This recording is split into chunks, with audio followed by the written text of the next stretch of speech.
work, so let's get the Metropolitan Short-Term Rental Appeal Board meeting going. I'll turn it over to Metro for an introduction. Thank you, and good afternoon, ladies and gentlemen of the public, and welcome. This is our regularly scheduled meeting of the Metropolitan Short-Term Rental Appeals Board, taking place at Sonny West Conference Center in the Howard Office Building, 700 2nd Avenue South here in Nashville. Today is September 22nd. My name is David Freibot. I'll be presenting the cases to the board for their review today in public hearing. And Chair Caputo, would you please take roll? Make sure we have a quorum. I certainly will. So I'm here, Julie Ryan Caputo. Mr. Terrence Bond, we know to be absent today. Phil Cabucci appears to not be with us. Ron Hogan. Here. Whitney Kimmerling. Here.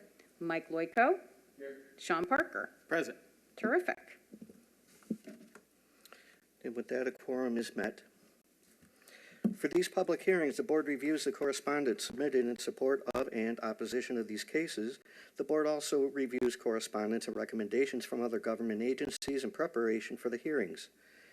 In today's hearing, staff will present the documents that comprise the case record. In each of the cases today, actually, there's only one. Staff will make a presentation regarding the facts of the case. Then the appellant will have his or her case to the board. After the appellant's presentation, if anyone is here wishing to speak in support of the appeal, they may do so. If any opposition is present, the board will hear those from those parties as well. After the opposition presents its testimony, the appellant will have a period for rebuttal. According to board rules, the appellant has 5 minutes for presentation if no opposition is present. In contested cases, the board allows 10 minutes for each side to present testimony. Should the appellant wish to provide rebuttal testimony, the appellant should reserve some portion of that allotted 10 minutes. The public hearing will then be closed and the board will deliberate and then vote in that case. All section numbers referenced come from the Metro Code of Law, which applies to the entire jurisdiction of Metro government. Board rules require a record of these proceedings. Because these meetings are recorded for Metro Nashville Network, it is imperative that anyone addressing the board come forward to the podium and speak into the microphone. All speakers should identify themselves by name and address and then make their desired presentation. Please note, push the button on the base of the microphone. A red light will illuminate indicating the microphone is live and you will be heard. Board rules require 4 members of our 7-member panel to establish a quorum. The code also requires at least 4 affirmative votes to grant an appeal. In the event that 5 or more members are present but the appeal fails to receive 4 affirmative votes, the case will remain on the board's agenda for the next 30 days. Applications will fail to receive 4 affirmative votes within 30 days of public hearing shall be deemed denied by operation of law. Pursuant to board rules, the aggrieved party may appeal board decisions to Chancery or Circuit Court within 60 days of the entire entry of the order. Additionally, an aggrieved party may file a motion for a rehearing by the board within 60 days of the original hearing date. After that time elapses, the board's decision becomes final and no further action can be taken. It should be noted that if false or misleading testimony is presented to the board, any board approval could be revoked at a later date by means of show cause hearing before the board. I submit that these cases have been filed in proper order. All appellants, have been notified by certified mail, and all legal notice requirements have been fulfilled. Absent any other announces, we are ready to proceed with the cases to be heard. The first case is STR 2021-018. Mr. William Edward Johnson, are you present? Please come up to the seat.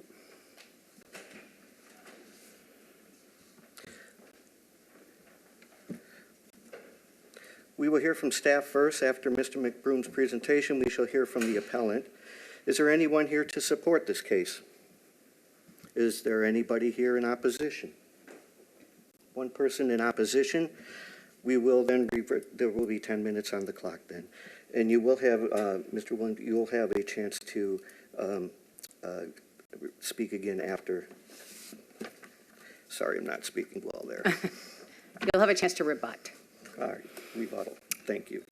If I could trouble everyone for one quick reminder about our issues with the recording function. When you wish to speak, one deliberate press on your microphone button, and when you wish to turn your mic off, one deliberate press to turn it off. If you somehow don't follow those instructions and it starts blinking, just give me the high sign because we'll have to pause momentarily while we reset the system. Just a little quirk in the recording, okay? Great. Thank you. At this time, Mr. McBroom.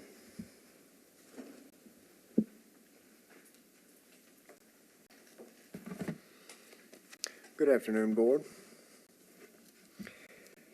812 Harvest Grove, RS10 Zone District. On November the 19th of 2018, owner-occupied STRP permit was issued. On November the 22nd of 2018, one website advertisement was posted for the STRP on Airbnb. On November the 13th of 2019, the permit was renewed. On November the 19th of 2020, the permit expired. December 2020, there were 2 documented stays.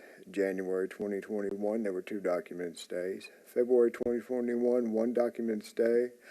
March 2021, 2 documented stays. April 2021, 3 documented stays. May 2021, 5 documented stays. June 2021, 1 documented stay. On July the 2nd of 2021, a hotline tip for advertising and operating a short-term rental property with an expired permit came in. The investigation was conducted, and there were 4 documented stays in the month of July 2021. And on July the 6th of 2021, the notice of violation was sent by Administrative Services Officer Campbell Paget from the Codes Department for advertising and operating with an expired permit. On July the 23rd of 2021, the website advertisement was removed and the short-term rental board appeal was filed. There were a total of 20 documented stays after the permit expired. There were no documented complaints for the property in either the Metro Hub or with the host compliance hotline, except for the previously mentioned July the 2nd, 2021 hotline tip for advertising and operating with an STRP with an expired permit.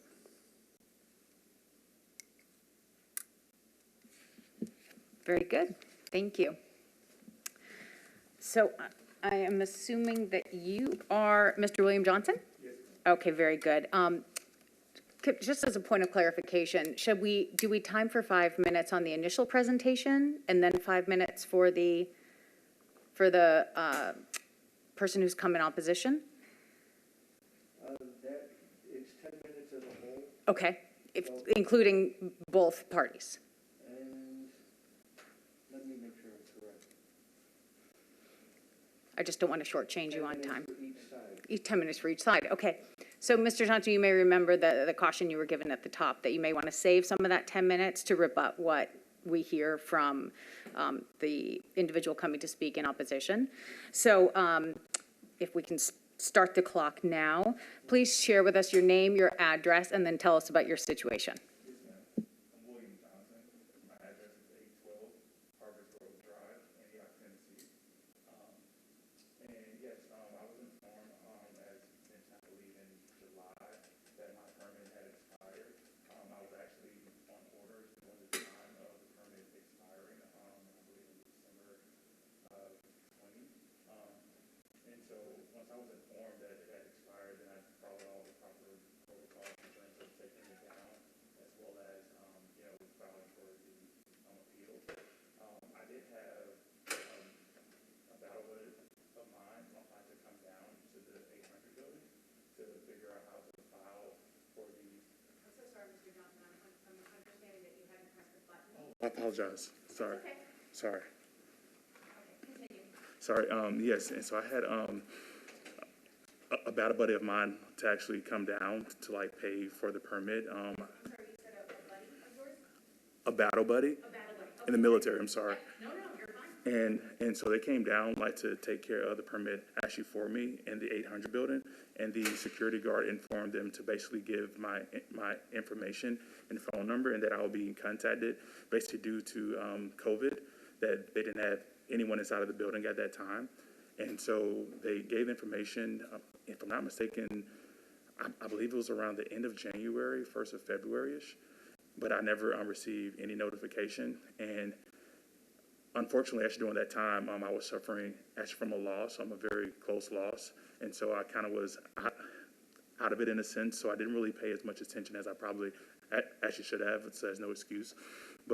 And so since I never heard anything back until I believe July, when I received the phone call and the notice that the permit had expired and that I needed to actually have it all renewed. And at that point in time, I took all the precautions that they told me to take.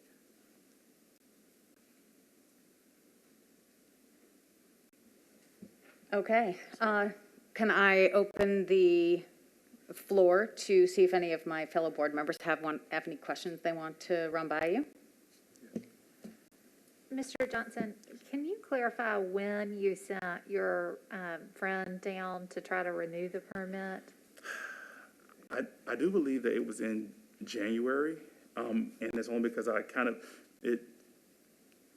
didn't remember the exact date of when I had filed for the permit because so much is going on with being on orders that I knew that it was around that time. So I basically kind of sent him down like to check and see, hey, basically when is the time to kind of like renew that permit? Because as you've seen, I've always filed for the permit ever since I started it. I believe in 2018. So I've only done it twice, and the second time I had to do it online. And so I paid online and everything. So I kind of thought that I could do the same thing this time. But I'm assuming that actually due to COVID, there wasn't anyone here to answer any phone calls.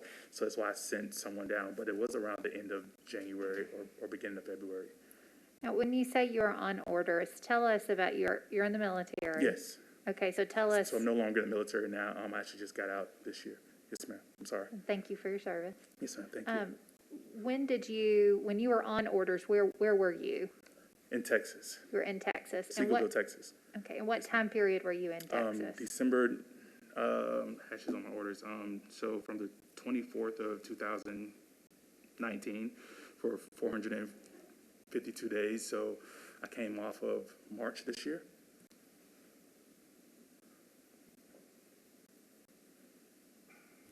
I'm sorry, to clarify, what was the start date there? You said in 2019? December 24th. Okay.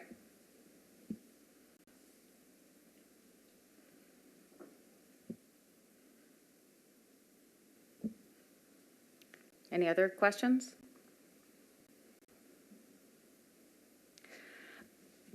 So, Mr. Johnson, and Yes, ma'am. I too want to thank you for your service, and it certainly does complicate the story you're sharing with us to realize that you were on orders during this time period. However, if I can just ask, so this short-term rental permit, Yes, ma'am. did you have this in your home and conceivably have it on your ad, your Airbnb ad, as so many people do since you're required to have the number up at least? Have the permit in terms of, As like a photo on your ad on Airbnb? so I've never placed a photo on there. I know that we had to submit like the documentation for it, but I'm not sure. I've never had to there's not a photo that shows when you look at the property, if that's the question, I'm sorry.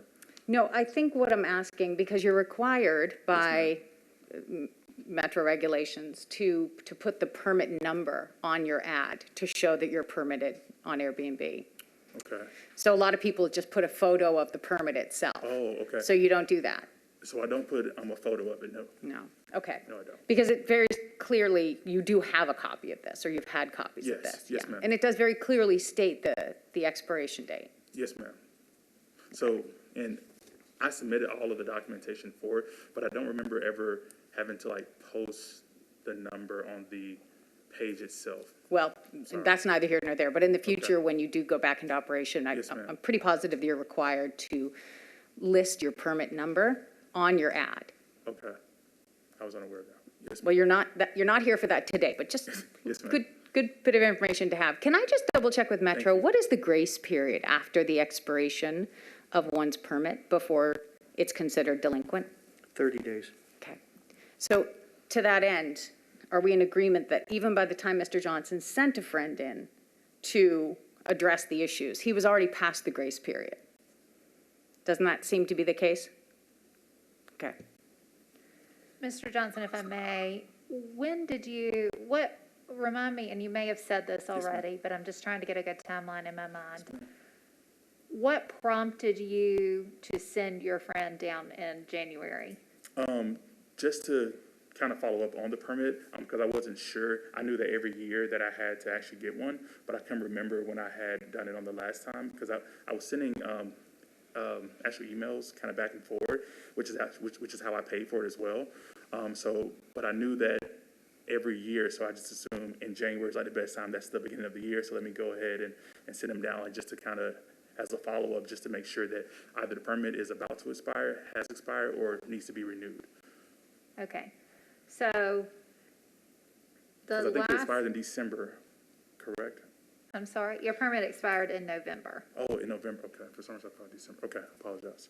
So you got the permit in November 2018. Yes, ma'am. You renewed it in November 2019. Yes, ma'am. Did you say you renewed it online in 2019? Yes, so I came to Nashville, and when I spoke with the lady at the 800 building, so basically I gave her all the information, but so from that point, everything else was done via all through email, because I thought that I had to have the fire department to come back out and do like another inspection. She told me that I didn't have to do that, and so there was a couple of things that I had to take care of via email, and I paid for via email as well, and she sent me over the confirmation also.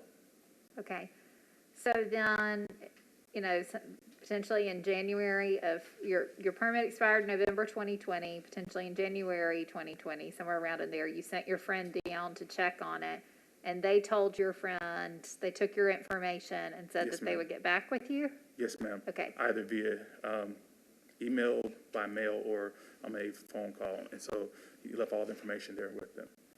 Okay, so then after that January 2020 check-in, you said that previously you had been sending some emails and such back and forth. Did you send an email to Metro to follow up? Did you do anything in that regard, or was it just kind of, okay, I've sent him down there, I haven't heard anything, I'm just going to keep going on? Yes, honestly, yes. And so once I was informed that I would be actually reached out to, which was due to COVID, then I said, well, I'll wait until they contact me about basically telling me what steps to take, and then I'll just do that, because there's no point in me doing anything else until I knew kind of what to do. So no, I didn't send any other emails or things of that nature, no. Okay, and then you came back, you left the military in March of 2021, correct? Yes, ma'am. And not to pry too much, but I believe you said during that time you were dealing with a loss around Yes. that same time period? So I lost my best friend on Christmas of last year in December. So it was a rough patch for me, just kind of doing that time frame, in which I'm still actually going to counseling for now as well. But that's not to make an excuse for the reason why that I wasn't as attentive as I normally am with things, but I was definitely not as punctual as I normally am. I'm sorry for your loss. Thank you. Okay, so you came back in March, and in March, did you think, okay, were you still thinking about the permit at that point? Now that you were back in the house, had a copy of the permit there? Sorry. I'm sorry, so I apologize. So I currently live out of state in St. Louis, so I still have the house here. So sometimes, of course, since I'm not here, I'm not as active in terms of what's going on the day-to-day kind of basis of it. But I did it, again, which I should have. I'm not making an excuse for not sending out an email to someone to ask any more questions once I received the first information. But kind of once I got it, I assumed that kind of due to COVID, because everything was kind of being pushed around kind of anyway. And I was like, well, hopefully they'll contact me soon and say, hey, William, do this or do that. But since I never got that information, then I just kind of coasted in a sense, honestly, just until I heard something. And then I made changes. It looks like your mailing address on everything is still the Antioch address. Does somebody get your mail for you at this house? Yes. Yes, ma'am. And then did they send it to Yes. you? Yes, ma'am. Okay. Mr. Johnson, can you tell me when you moved to St. Louis? I moved to St. Louis 2018. So actually right when I turned the house into an Airbnb, that's when I moved to St. Louis. So I'm at a loss to understand why you have an owner-occupied permit that was issued to you November 19th of 2018 when you live in St. Louis? Well, because I come back and forth into both areas, so I'm still, all my vehicles are all registered for here in Tennessee because I'm still a Tennessee as a resident, and my plan is to come back to Tennessee primarily. So I'm not sure why they have it as just an owner occupied entirely, because I told them that when I actually did the permit, that I'm back and forward.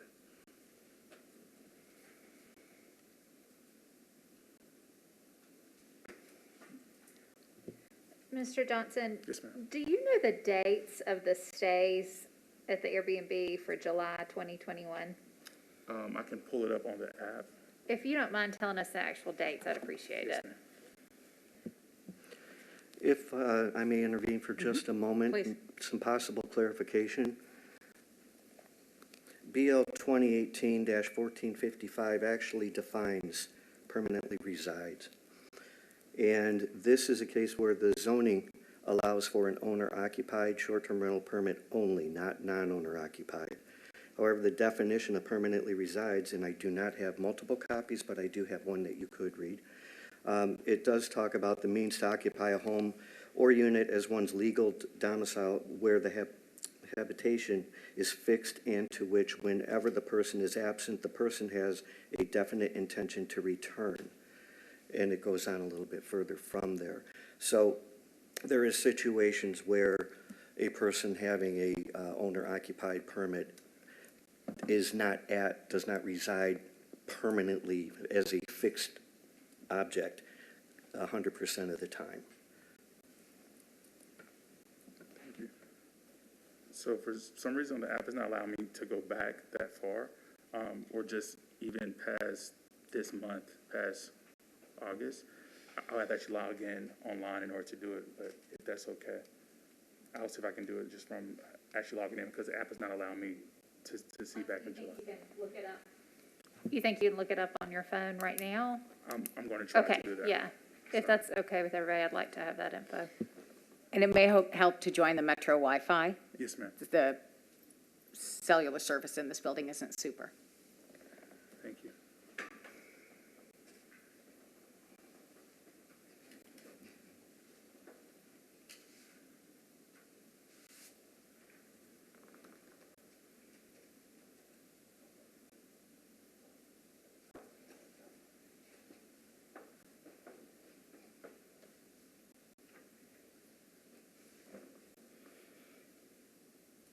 Mr. Johnson, will it bother you if I ask you a question while you're trying to search?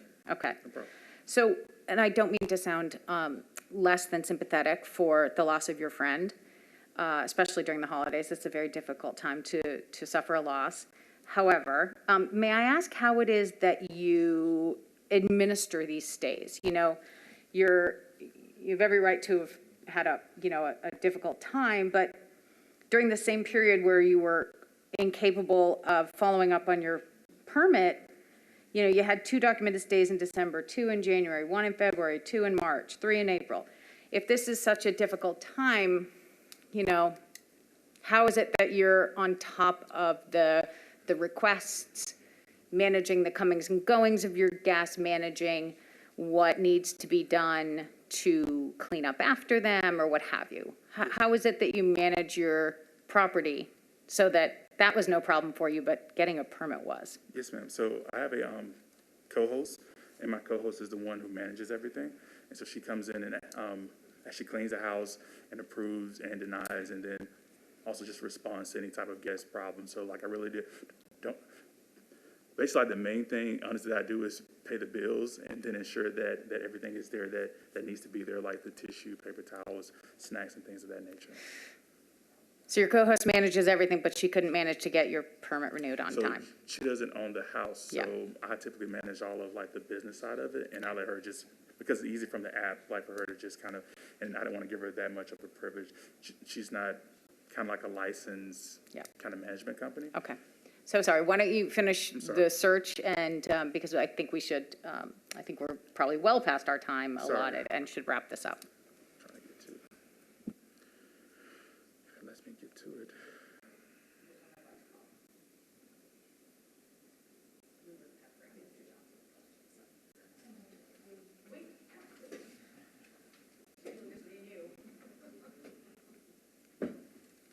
I could make just one clarifying point. This case here is governed by the 2017 ordinance. The reference that was made earlier to the permanently resides language wasn't added until the 2018 ordinance.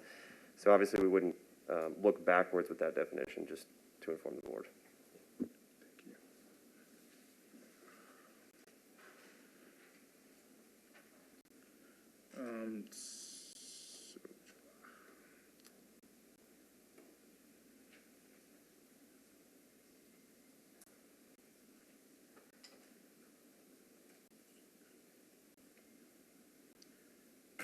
So since I've taken it down, it's not giving me as much access to it, but it's showing it's showing the listings actually that was mentioned, but I'm not sure of the dates. And typically, Okay. it's every weekend is kind of what the bookings normally are. Okay. So if that helps out at all, I apologize. But since I took the listing down, they don't give me as much access as I had before. Very good. Okay, thank you so much, Mr. Johnson. We Sorry about appreciate your time. And I'd like to call, I believe we have one individual here in opposition. Could you step forward, please? And Mr. Johnson, can you close out your mic? Thank you.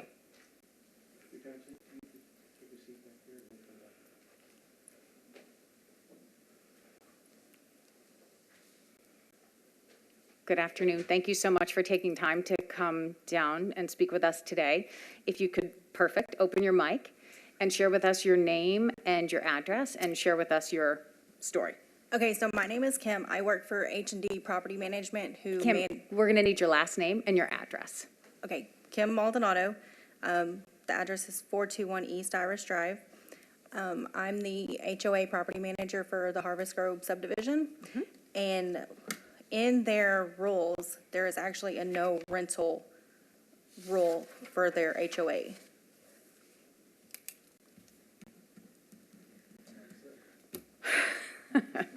I don't know if there are any questions that need to be asked after that, but I'd like to see a copy of the yeah, rules. we'd like to see a copy of that. We'd also like to know if you could share with us when Mr. Johnson purchased his property and if those HOA rules were in effect when he purchased his property, and if it's a presumption when the closing takes place, or if you actually have to sign the covenants and I forget what it's called, covenants and, So I have the title and escrow thing from his closing from January of 2017. The no rental policy actually went into effect on July 1st, 2020. okay. And so I Okay. have all of that. And can I ask you to, sorry to, peppering people with questions seems to be our MOA today. Could you tell us how that information was communicated with the HOA members? They actually sent out, I want to say they sent out emails, and they also sent out letters to each individual homeowner. Okay, I personally did not work for the company then. Understood. But I just have all the files. okay.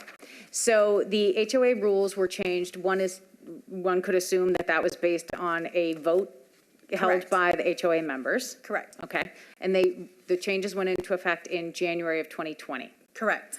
And has there been any action taken on behalf of the HOA because Mr. Johnson's home has continued to be rented throughout that time? That I'm not aware of. Okay. Let me ask the city real quickly. Does Metro have anything in the rules? I seem to recall the discussion at one time that there was to be some language saying, I attest that there's no impediment to me renting. I seem to recall, because there were so many tall and skinnies in Germantown and East Nashville that had condo agreements between the two sides, that had become an issue. Does that language exist currently? What does exist is there is a true and accurate statement that is signed off at the time of application. Okay. And within that states that they are not Prohibited. going against the HOA. Very good. But at the time, I think here, there's a timing that the permit was already issued prior to this Exactly. rule being enacted. Yep. One more question. Was there any allowance made in this new regulation to grandfather in those who were previously renting their house? There was not. In here, it says leasing or renting your home is not allowed at Harvest Grove. If you currently lease your home out, the renters will need to vacate after 1 year. Okay. Fair enough. Anyone have any questions? May I see a copy of it, please?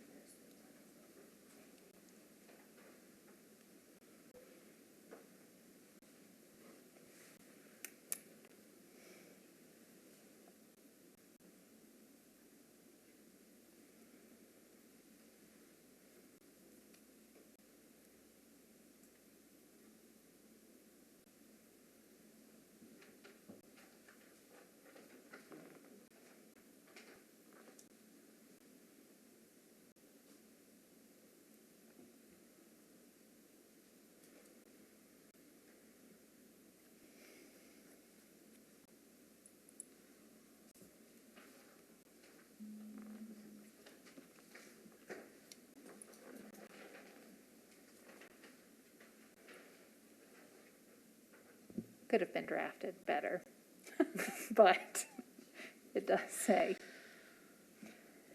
no rentals.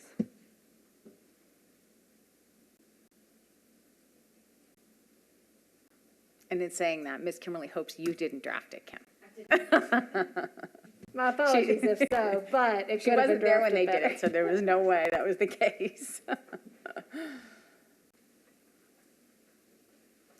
Does anyone else want to see a copy of the conventions and covenants?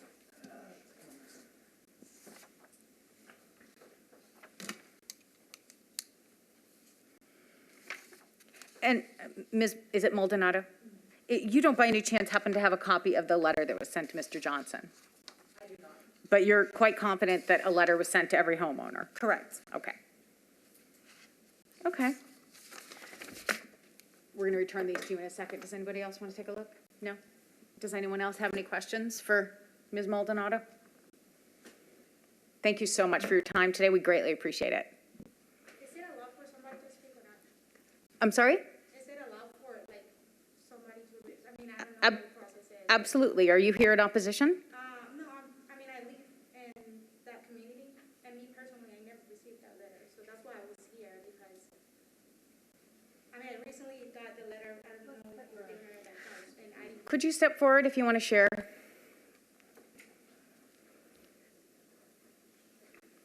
If you would be so kind as to open the mic by pressing that button. Very good. And then if you could share with us your name, your address for the record, and then share with us your experience. my name is Marilyn Hernandez. The address is 525 Gracewood Grove, Antioch, Tennessee. Me personally, when I saw the letter that I got, like, about this hearing, I was recently talking about, with the HOA about this new regulations, because I'm trying to do some construction in my house too. And then I realized that all I checked was the bylaws that we were initially, like, given, and those don't even have any specifics about constructions or anything. It only says, like, how the HOA is organized, like what the members are and when the meetings are, like, and all of that. So we didn't see anything about construction or rentals or anything. Eventually, I got the regulations after the fact, and then I was like, I never received this letter, like this new regulation. I got it by email. Okay. Because I asked for it. Okay. My husband says he never got it neither. And the only thing is, I've been asking since 2000, I believe 19, for when the meetings are, because I wanted to be part of the board. I was like, I don't know when they make decisions. I don't know how this works. And my understanding is the meetings were in, like, the last meeting they had was in 2018. Pardon my ignorance, I don't really know how HOAs work until, like, recently that I'm, like, kind of reading about it. Okay. So I don't know how the decisions are made. Okay, And, Ms. Hernandez, I'm so sorry to interrupt you, but it sounds to me that you've come to speak to us about your concerns about how your HOA is run, and unfortunately, that's just not really in our purview. I We're here understand. today just to talk about Mr. Johnson's case. About that case, it's just, I never received that letter. My husband knows I didn't receive the letter. I scan everything and put it in a computer. Sure. We don't have anything. Okay. Second, I don't know how the decision was made because it's kind of important, because we're owners. I mean, we spend a lot of money in those houses and people travel, they move out, you know? So the decision, I don't know if it was legal to do it without letting people know. Okay. And there were not meetings since 2018. My understanding is that. So I don't know how they made that decision without letting people know that they were going to make such decision. So that was, like, the only concern I had. I mean, when I saw that, I was like, I don't even know, like, if it was legal, the actual, like, vote. I don't know who the members are. And I personally asked if there was going to be a meeting this year. And I was told that they don't know. They told me that since last year, that they don't know when there's going to be a meeting, and because of COVID. So that's Ms. Hernandez, can you tell me when you purchased your house? 2017. 2017, okay. Anyone have any questions for Ms. Hernandez? Thank you so much for your time today. I think we have exhausted our time, but I feel that it's really only appropriate that we allow Mr. Johnson to rebut. So, Mr. Johnson, why don't you step forward? You can go to this last mic. The mic is open. Thank you. Anything further you wish to add? Yes, so, and likewise, I never received any letter of any changes, as it relates to the HOA. In fact, we never really received any communication for anything as it relates to HOA outside of just paying for it every year. So this is, very new to me. I mean, for this to just happen this year in 2020 or in 2020, I think it's where it was mentioned. I mean, it's just kind of, it's mind-boggling, in a sense, and just kind of lastly, just to add, I mean, even my home, so it pays for, or like it helps, like to donate to the actual local fire department district every year. So we've never been told anything in terms of having any problems as far as it being Airbnb or anything of that nature. So for this to be something that is now just coming into effect when I purchased my house in 2017, I think it's very unfair and very unfortunate, especially for a person like myself that sometimes have to leave. And you understand that that is not something that we can litigate or intervene in any way, shape, or form, right? Right. Okay, very good. And so that was kind of my last point, because I know that when you apply for your permits, it asks you like to basically inform all of your neighbors that this is what you're planning on doing, and they have to sign off and agree to it before you even are able to receive a permit from the state. And that is done, or of course, it had been done until here recently. I believe that you are, there is a request that you notify your neighbors, but they do not need to agree to it or sign off on it. And your permit comes from Metro, not from the state. Oh, sorry, I apologize. Very good. Any further questions? When did you find out about the HOA regulation saying no? Right now? Right now. Okay. Very good. Thank you. You can close your mic and step away. We're going to consider this public hearing closed and allow for discussion amongst, unless you had a question or no. No, so you're fine. So open to discussion here on the panel.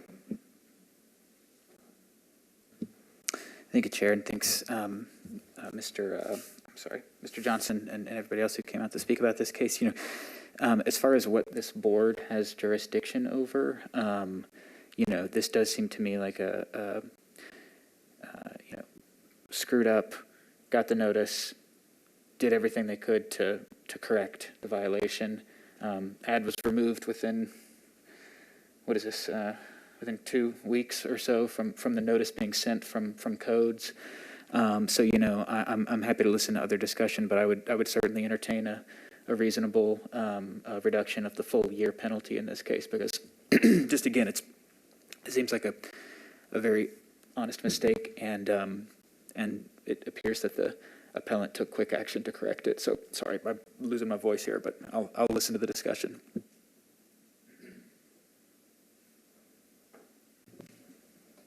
From my perspective, there are a few things in play here. One, I think that the fact that Mr. Johnson has been in Texas on orders for 452 days is something that deserves consideration in his service in that regard. Nonetheless, he did, leave the military in March of this year. I think that taking sort of this ostrich mentality, waiting to hear back from Metro, knowing at that point that the permit had likely expired is not great. I think that going into my decision, the prohibition by the HOA on rentals does not factor into my decision, because I think that there are some nuances that the homeowners and the HOA need to work out on whether or not that is actually enforceable, whether or not it is allowed under their bylaws, and a drafting issue with how it is parsed out in the language.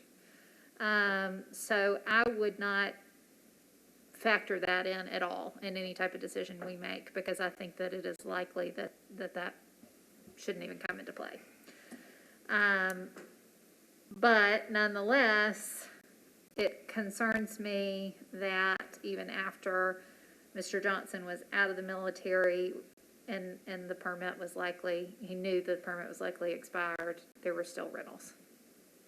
But I do agree with Councilmember Parker that I think a reasonable reduction to show, you know, a good faith mistake, good faith action afterwards is merited. What that amount is, I don't know. I think none of us have discussed either, if we could point out that the reason this came to light was because someone phoned in a tip. So heaven knows how long this would have gone on without an attentive neighbor pointing that out. We didn't have a neighbor here saying that they objected to the rentals, but it is fair to assume that one might object if one took the time to call a hotline and, you know, turn in Mr. Johnson for operating without a permit. So I think there is at least something to glean from that piece of information. I do agree with you, Whitney, that it is not of our concern about the HOA, but I think whenever we decide to allow Mr. Johnson to reapply, whether or not he can truthfully attest to the fact that there are no impediments to him renting, that is going to be between him and his HOA. Just as a point of clarification, all information that's been brought forth by the public is valuable and is to be heard, but in terms of the decision, it basically boils down to the normal routine for an expired permit. The owner-occupied and the HOA agreement will both be handled when the reapplication process begins by the zoning department. Great, thank you. So Councilman Parker, if I can ask, what kind of reduction from 12 months do you think is reasonable? I mean, if this were a more cut and dry case, I would be saying 6 months, and not that I'm weighing in much in my decision about the extraneous factors that's come to light, the residency in St. Louis or the status of the HOA, which could impede any issuance of permit. I'm having a tough time wording this. I think that the sooner that Mr. Johnson is able to find out if he can even have a permit issued, the better. So that I'm having a hard time weighing that because if we say in 6 months, and he waits 6 months, and then he goes to the permit office, and they say, well, he actually can't get one now because of the HOA. Right. That's 6 months. Well, I don't know. I'm having a hard time with this one because of all the interleaving things. But again, if it were a cut and dry case, I'd say 6 months is reasonable. But I'm afraid I'm just not quite ready to make a motion. If I could ask staff, so when Mr. Johnson's able to reapply, if he did so, would he be required to attest that his HOA would not impede short-term rental activity? Yes, to Okay. answer it bluntly, yes, he would have to sign off that the HOA does not restrict that kind of activity. That issue aside, if you want to propose 6 months, we'll certainly vote on it. I can tell you I will oppose that. I think that is far too generous when you see how much opportunity there was to address this and how this came to our attention, that it came to our attention through someone having to report this activity. My first reaction would be 10 months. I might be convinced to go 8, but I think six is far too generous. That's fine. I'll allow someone else to make a motion. Or to weigh in on these months that we're throwing around. I think the 8 months is generous, overly generous, and I'd split the difference between 8 and 10 and go 9. Okay. That's still that's a 3 month thing, 3 month variance, and I think given the fact that he's regardless of all the issues, he's rented this almost basically this whole year, or half of the year. And another, 3-month break is a nice break. I would make that as a recommendation or as a motion. Mike, Whitney, any opinion? I'm inclined to go with a 9 or 10 month as well. My concern is the November 13th renewal of 2019. That does, if this was the first lapse, that'd be a lot different than renewing on time the first time. So I do agree that Mr. Johnson did the due diligence to try to get it to start in the beginning of this year, but I think that only goes so far. When are you proposing that we start the clock for the 9-month or 10-month period? From the date that, I assume it's from the date that the last notice came out, is that correct? That would be the normal date, 1 year from that. Typically, yes, you run to the end of the month, so in this case, date of determination would be September 1st. So that'd be- And the board does have the right to change that. So, I'm so sorry, let me just clarify, September 1st. I thought in the past we talked about the date being the date of the last violation. That is correct, and since we do not have the actual date, we run it to the end of the month. Okay. Unless the appellant's able to prove otherwise. Wouldn't that be July, Yeah. not September? The last days were in July, is that not correct? Yeah, So, and I said September, my mistake, I'm sorry, it's August 1st. okay, very good.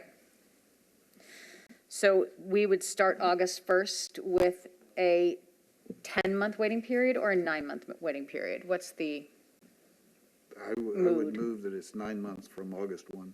okay. I'm going to make a motion to that effect. I move that the waiting period be reduced to 9 months, starting with August 1 of 2021. Do I hear a second? Second. Can I see a show of hands? Very good. Okay, so, Mr. Johnson, you have been given some relief. You have 9 months waiting period, starting August 1st of 2021.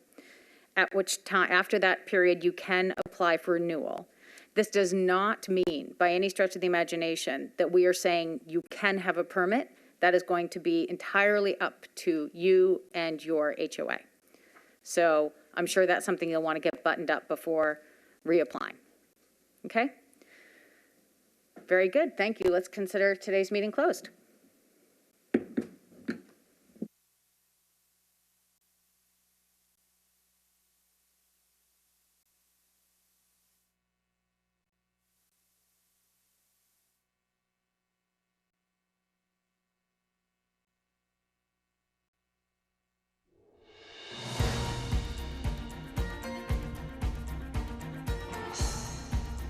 This has been a service of the Metro Nashville Network.